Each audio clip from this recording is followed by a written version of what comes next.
ഗ്രീൻലാൻഡിനെ ചുറ്റിപ്പറ്റി അമേരിക്ക ഉയർത്തുന്ന അവകാശവാദങ്ങളും ഭീഷണികളും അന്താരാഷ്ട്ര രാഷ്ട്രീയത്തിൽ വീണ്ടും ഒരു പഴയ ചോദ്യത്തെ സജീവമാക്കുകയാണ്.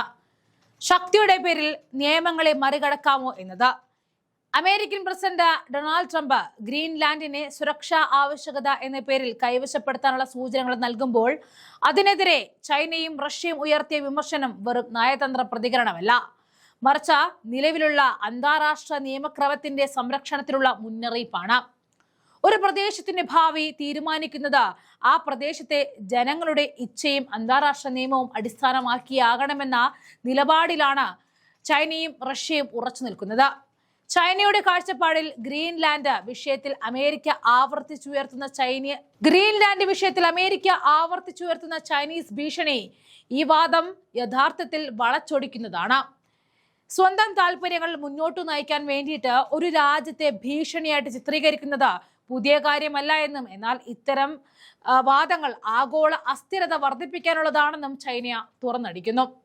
ആർട്ടിക് മേഖലയിലെ ചൈനയുടെ സമീപനം വ്യാപാരവും ശാസ്ത്രീയ ഗവേഷണവും സഹകരണവും കേന്ദ്രീകരിച്ചിട്ടുള്ളതാണെന്നും ഭൂഭാഗങ്ങൾ കൈവശപ്പെടുത്തലോ സൈനിക വിപുലീകരണമോ ലക്ഷ്യമല്ല എന്നും ചൈനീസ് വിദേശകാര്യ വൃത്തങ്ങൾ ചൂണ്ടിക്കാണിക്കുന്നു. അതുകൊണ്ട് തന്നെ ഗ്രീൻലാൻഡ് വിഷയത്തിൽ ചൈനയെ ഭീഷണിയായി ഉയർത്തിക്കാണിക്കുന്നത് അമേരിക്കയുടെ സ്വന്തം നീക്കങ്ങൾക്ക് ന്യായീകരണം കണ്ടെത്താനുള്ള ശ്രമമായിട്ടാണ് ചൈന വിലയിരുത്തുന്നത്. റഷ്യയുടെ പ്രതികരണവും ഇതേ തരത്തിലാണ്. ക്രെംലിൻ വക്താവ് ദിമിത്രി പെസ്കോവ് സൂചിപ്പിച്ചതുപോലെ ഗ്രീൻലാൻഡ് വിഷയത്തിൽ ഏതൊരു നീക്കവും അന്താരാഷ്ട്ര നിയമങ്ങൾ പാലിച്ചിട്ടുള്ളതായിരിക്കണം. ചരിത്രത്തിൽ ഇടം നേടുമെന്ന അമേരിക്കൻ വിലയിരുത്തലിനെ കുറിച്ച് അഭിപ്രായം പറയുമ്പോൾ അത്തരം നീക്കം നിയമപരമാണോ എന്നതാണ് നിർണായകമായ ചോദ്യം.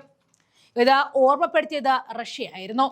ആർട്ടിക് മേഖലയിൽ ദീർഘമായിട്ട് സാന്നിധ്യമുള്ള രാജ്യമായ റഷ്യയ്ക്ക് അവിടുത്തെ സ്ഥിതിയും നിയമപരമായ സഹവർത്തിത്വവും അത്യന്താപേക്ഷികമാണ്.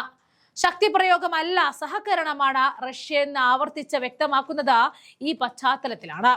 അമേരിക്കയുടെ വാദങ്ങളിൽ മറ്റൊരു പ്രധാന ഘടകം ഡെൻമാർക്കിന് ഗ്രീൻലാൻഡിനെ സംരക്ഷിക്കാൻ കഴിയില്ല എന്ന ആരോപണമാണ്. എന്നാൽ ഇത് ഒരു സ്വതന്ത്ര പ്രദേശത്തിന്റെയും അതുമായി ബന്ധപ്പെട്ട രാജ്യത്തിന്റെയും പരമാധികാരത്തെ ചോദ്യം ചെയ്യുന്ന സമീപനമായിട്ട് കണക്കാക്കപ്പെടുന്നു. ഗ്രീൻലാൻഡിന്റെ രാഷ്ട്രീയ ഭാവി തീരുമാനിക്കേണ്ടത് വാഷിംഗ്ടണോ മറ്റേതെങ്കിലും തലസ്ഥാനമോ അല്ല, മറിച്ച് അവിടുത്തെ ജനങ്ങളാണെന്ന നിലപാടിലാണ് ചൈനയും റഷ്യയും. ഈ വിഷയത്തിൽ നോർവേ പ്രധാനമന്ത്രി ജോണാസ് ഗഹർ സ്റ്റോർ പോലും ട്രംപിന്റെ വാചക സന്ദേശങ്ങൾക്ക് മറുപടിയായിട്ട് അന്താരാഷ്ട്ര നിയമത്തിന് പ്രാധാന്യം ഓർമ്മിപ്പിച്ചത് ശ്രദ്ധേയമാണ്.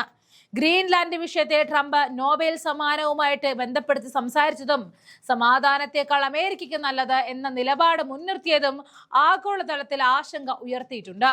സമാധാനവും സ്ഥിരതയും എന്നത് വ്യക്തിഗത അംഗീകാരങ്ങളുമായിട്ട് ബന്ധിപ്പിക്കേണ്ടതില്ല എന്നും ഒരു നേതാവിന്റെ താൽക്കാലിക രാഷ്ട്രീയ ലക്ഷ്യങ്ങൾക്കായി ഭൂഖണ്ഡങ്ങളുടെ ഭാവി നിർണ്ണയിക്കുന്നത് അപകടകരമാണെന്നും ചൈനയും റഷ്യയും മുന്നറിയിപ്പ് നൽകുന്നുണ്ട്.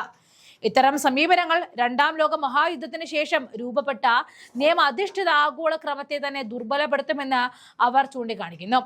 അന്താരാഷ്ട്ര രാഷ്ട്രീയത്തിൽ ശക്തി സമവാക്യങ്ങൾ മാറിക്കൊണ്ടിരിക്കുമ്പോൾ ആർട്ടിക് മേഖല പുതിയ മത്സരത്തിന്റെ കേന്ദ്രമായിട്ട് മാറുകയാണ്. എന്നാൽ ഈ മത്സരം ആയുധങ്ങളിലൂടെയോ ഭീഷണിയിലൂടെയോ നടത്തേണ്ടതില്ല എന്ന ബീജിംഗിന്റെ മോസ്കോയുടെയും വാദം ശാസ്ത്രീയ ഗവേഷണ, പരിസ്ഥിതി സംരക്ഷണം, വ്യാപാര സഹകരണം തുടങ്ങിയ ഘടകങ്ങളിലൂടെ മാത്രമേ ആർട്ടിക് പ്രദേശത്തിന്റെ ഭാവി സുരക്ഷിതമാകൂ എന്ന നിലപാടിലേക്ക് എത്തുന്നു. ഗ്രീൻലാൻഡിനെ ഒരു തന്ത്രപ്രധാനമായ വസ്തുവായി മാത്രം കാണുന്നത് അവിടുത്തെ ജനങ്ങളുടെ അവകാശങ്ങളെയും പ്രദേശത്തിന്റെ പരിസ്ഥിതി ഭാവിയെയും അവഗണിക്കുന്ന സമീപനമാണ്. അതുകൊണ്ട് ഗ്രീൻലാൻഡ് വിഷയത്തിൽ ചൈനയും റഷ്യയും ഉയർത്തുന്ന വിമർശനം അമേരിക്കയെ എതിർക്കുക എന്നതിലുപരി ഒരു സിദ്ധാന്തപരമായ നിലപാടാണ്. അന്താരാഷ്ട്ര നിയമം, ദേശീയ പരമാധികാരം, ജനങ്ങളുടെ സ്വയം നിർണയ അവകാശം ഇവ സംരക്ഷിക്കപ്പെടാതെ പോയാൽ ഇന്ന് ഗ്രീൻലാൻഡിൽ ഉയരുന്ന ചോദ്യം നാളെ മറ്റേതെങ്കിലും പ്രദേശത്ത് ആവർത്തിക്കപ്പെടും. ലോകം നേരിടുന്ന ഈ നിർണായക ഘട്ടത്തിൽ ശക്തിയുടെ ഭാഷയ്ക്ക് പകരം നിയമത്തിന്റെ ഭാഷ സംസാരിക്കേണ്ട സമയമാണിത് എന്ന സന്ദേശമാണ് ബീജിംഗും മോസ്കോയും ഒരുമിച്ച് മുന്നോട്ട് വയ്ക്കുന്നത്.